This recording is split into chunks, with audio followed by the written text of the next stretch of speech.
yang menerangkan dulu kita kemudian terkait dengan apa? Terkait itu apa? Ini bayang. Kemudian orang terkait ada yang tahu? Bayang doang.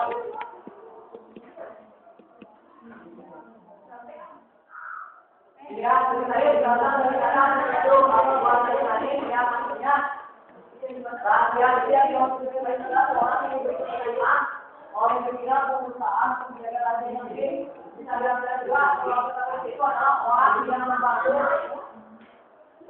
membantu juga pimpinan atau perusahaan. Jadi jangan kalian anggap juga yang tidak seperti itu karena jangan orang yang menarik itu perlu berikan moral dan juga orang yang kalau saya orang juga betul sebenarnya untuk pengalaman dia mulai baik. Terus setelah itu dibedakan menjadi dua yang pertama sekretaris pribadi atau seksi, yang kedua sekretaris umum. Sekretaris pribadi adalah sekretaris yang sebenarnya membantu seorang pimpinan atau seorang bos, tapi jika punya anak buah itu yang namanya sekretaris pribadi. Jadi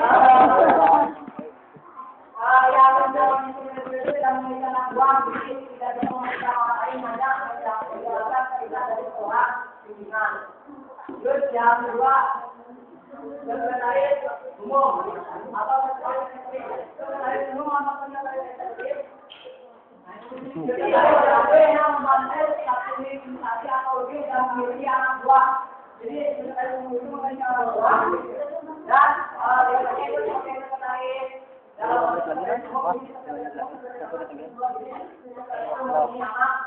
buah anak buah.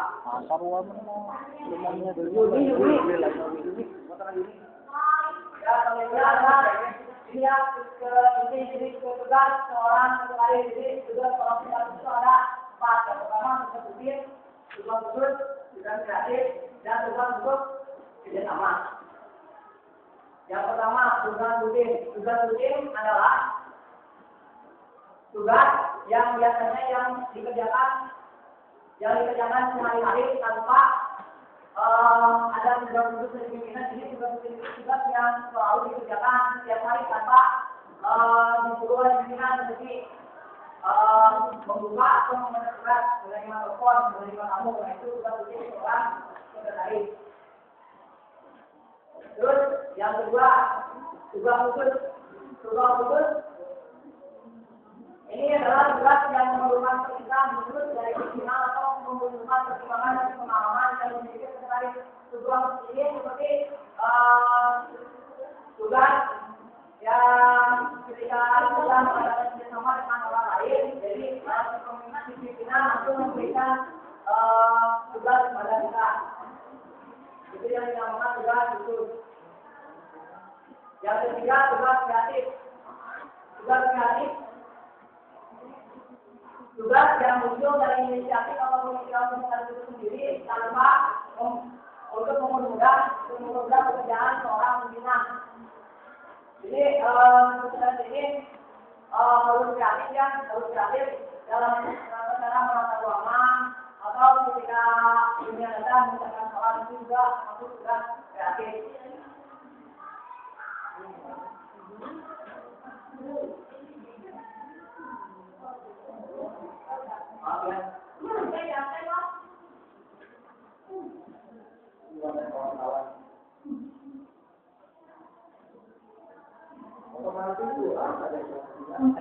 Terus yang keempat, tugas untuk kerjasama. Ada dua. Yang pertama kerjasama dengan dunia luar.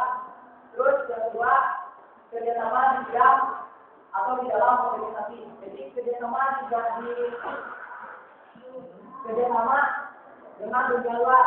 Kerjasama dengan dunia luar ini sekretaris ini itu benar melakukan kerjasama dengan perusahaan lain.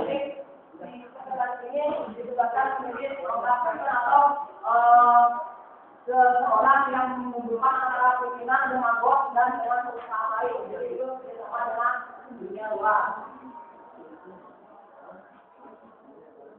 Terus kerjasama di bidang organisasi.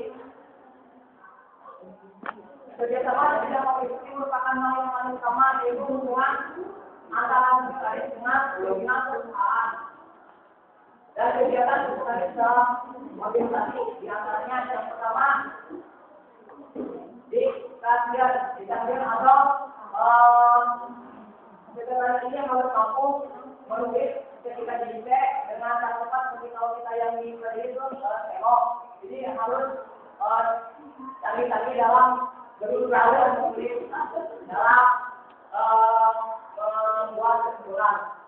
Terus yang kedua, dengan ini sekretaris harus mampu menyusun sejak pimpinan, apakah tanggal ini pimpinan punya apa, besok apa, bila perlu setiap hari kita dari tahu kepada pimpinan bahwa ini tugasnya ini hari besok ini. Terus yang ketiga, komponen persiapan perjalanan sendiri, sekretaris harus mampu pimpinan atau bos sedang melakukan perjalanan dinas harus mampu tahu apa aja peralatan yang harus dibawa, kebutuhan apa aja yang harus disiapkan ketika bos sedang melaksanakan perjalanan dinas. Yang keempat, penampilan kantor. Jadi seorang sekretaris itu harus mampu ketika mendatangi rumah atau mendatangi teman itu akan memberikan pesan kepada tamu. Apalagi memberikan ruangan samping, otomatis nanti terjadi kecelakaan tapi misalkan ruangan buat kita sendiri berantakan. Kalau tamu yang datang ke ruangan bos akan bersosialisasi dengan namanya jika sudah berantakan, apalagi nanti pekerjaannya lebih. Terus yang kelima, itu yang menjaga ini sekretaris itu hampir sama dengan satpam, tapi bukan sama dengan satpam. Jadi sekretaris itu harus bisa membedakan mana tamu yang harus langsung ke bos, mana tamu yang harus menunggu ketika mau menunggu bos, mana tamu yang harus diisi oleh seorang sekretaris. Jadi sekretaris ini seorang sekretaris itu harus benar-benar inisiatif, harus benar-benar keras dalam melihat tamu dan menanyakan tamu ini apakah benar-benar menjadi bos atau tidak. Terus yang keenam, laporan. Jadi laporan ini setiap sekretaris itu harus membuat laporan keuangan, laporan tahunan ketika bos yang melakukan yang apa yang dikerjakan itu harus ada laporannya. Dalam rapat dari sini dalam rapat ini seorang sekretaris harus bisa menyimpulkan kesimpulan rapat dan harus bisa menjadi MC ataupun mendampingi bos supaya rapat tersebut bisa berjalan dengan lancar. Terus yang terakhir adalah pemasukan. Pemasukan ini dalam pemasukan surat, dalam pemasukan dokumen, seorang sekretaris itu harus benar-benar tahu mana dokumen-dokumen yang paling penting yang nantinya akan dipakai lagi.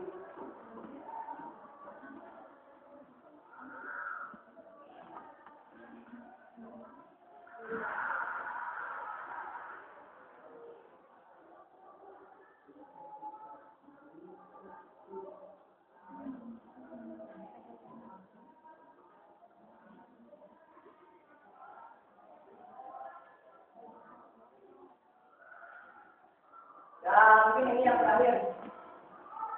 Jadi sekretaris harus mampu yang pertama membagi waktu kerja dengan dua kali. Kalau kita jadi pengawas takdir terus kita membagi waktu, jangan sampai kita itu tidak bisa di kantor, tapi kita juga harus bisa membagi waktu dengan sampai apalagi yang namanya sekretaris kan biasanya kita disebut dengan istri semangat bos. Nah, tapi jangan sampai kita itu menjadi pilihan negatif orang lain. Jadi pada kita harus benar-benar bisa membagi waktu. Yang kedua menjadi ujung tombak dalam perusahaan organisasi.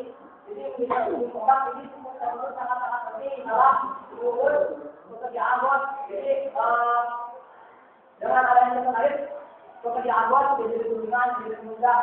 Terus menentukan arah dan tujuan perusahaan atau organisasi. Mungkin hanya itu yang dapat saya sampaikan. Terima kasih atas perhatiannya. Assalamualaikum warahmatullahi wabarakatuh.